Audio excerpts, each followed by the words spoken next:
At Rolling Equity Leasing, like most companies today, we are looking at how artificial intelligence can better support our customers and our business. And yes, I'll say the obvious part out loud. I'm AI generated, so this is one example of how Rolling Equity Leasing is already using AI. But the bigger opportunity is not replacing people. It is helping people work better. That is how we see it. Think about telematics, route optimization, or preventive maintenance. None of those tools replace the operator. They give the team better visibility, better information, and a faster path to better decisions. AI should work the same way.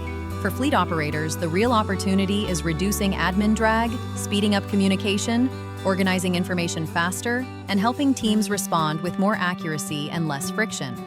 That matters when you are managing equipment, watching costs, working through financing, and making decisions that affect uptime and profitability. In this business, experience still matters. Relationships still matter. Good judgment still matters. AI should support those strengths, not pretend to replace them. The companies that use AI well will not be the ones chasing hype. They will be the ones using it to help their people work smarter, move faster, and stay focused on what drives the business forward. That is where AI creates real value. Not as a substitute for good people, but as a tool that helps good people perform at a higher level. That is the smarter way to use it.